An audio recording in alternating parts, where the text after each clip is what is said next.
गांव की कच्ची गलियों से निकलकर जब कोई आसमान छूता है तो उसकी उड़ान सिर्फ उसकी नहीं होती, वो उड़ान बन जाती है लाखों दिलों की उम्मीद। आज हम आपको सुनाने जा रहे हैं अविनाश की कहानी, एक ऐसे लड़के की जो बिहार के एक छोटे से गांव से था, जिसके पास न अच्छी किताबें थीं, न अंग्रेजी बोलने का हुनर और न ही बड़े स्कूलों की डिग्रियां, लेकिन उसके पास था तो बस एक चीज, सपना, आईएएस अफसर बनने का सपना।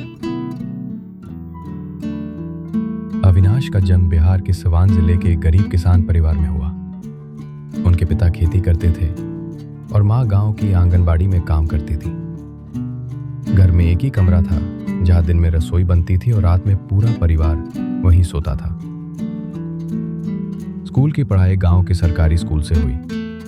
किताबें पुरानी, अध्यापक कभी आते कभी नहीं, लेकिन अविनाश की आंखों में एक चमक थी। जब गांव में कोई कलेक्टर या अफसर आता, उसकी गाड़ी और रुतबा देखकर अविनाश के मन में कुछ चिंगारी सी जल जाती। एक दिन उसने अपने पिता से कहा, बाबूजी, हम आईएएस अफसर बनना चाहते हैं। पिता ने उसके सिर पर हाथ रखकर सिर्फ इतना कहा, बेटा, सपने देखो जरूर, लेकिन उन्हें सच करने की हिम्मत भी रखो।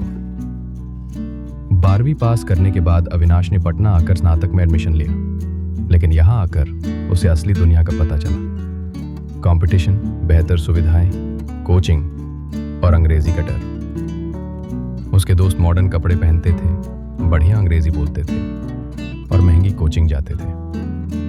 अविनाश एक चाय की दुकान में शाम को काम करता था ताकि किराया और खाने का खर्च निकाल सके। रात को चाय की दुकान बंद होने के बाद वो वहीं कुर्सी पर बैठकर किताबें पढ़ता था। लोग उसे पागल कहते थे, हंसते थे, अरे इस चाय बेचने वाले से क्या आईएएस बनेगा? लेकिन अविनाश जानता था, सपने सच करने के लिए रातें जलानी पड़ती हैं और तानों को ताकत बनाना पड़ता है। पहले प्रयास में वो प्रीलिम्स भी पास नहीं कर पाया। दूसरा प्रयास भी असफल रहा। घर से फोन आता, माँ की आवाज कंपकपाती, बेटा घर आ जा, बाबूजी की तबीयत ठीक नहीं रहती। लेकिन अविनाश कहता, माँ, एक बार सफल हो जाने दो, फिर मैं आपके सपनों का घर बनवाऊंगा। उसने तीसरे प्रयास के लिए दिन रात एक कर दिया। कोई कोचिंग नहीं, सिर्फ एनसीईआरटी, अखबार और यूट्यूब लेक्चर से तैयारी। उसे मालूम था कि साधन नहीं है, लेकिन संकल्प मजबूत है।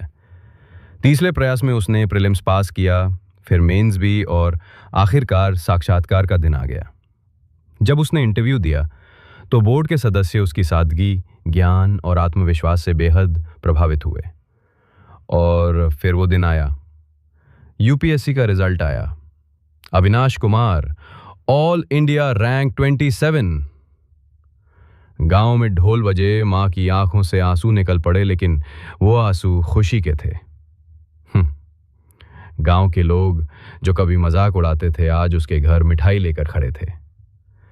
अविनाश की कहानी सिर्फ उसकी नहीं है, यह हर उस लड़के या लड़की की कहानी है जो सीमित संसाधनों में बड़ा सपना देखता है। अगर आप में मेहनत की आग है तो हालात चाहे जैसे भी हों, मंजिल जरूर मिलती है। आईएएस बनना मुश्किल है, लेकिन नामुमकिन नहीं। याद रखना दोस्तों, सपनों को उड़ान देने के लिए पर नहीं, हौसले चाहिए होते हैं। और अगर कोई अविनाश जैसे छोटे गांव से निकलकर देश का अधिकारी बन सकता है, तो तुम भी बन सकते हो। मेहनत करो, डटे रहो और अपने सपनों के पीछे पागल बन जाओ। सफलता तुम्हारे कदम जरूर चूमेगी।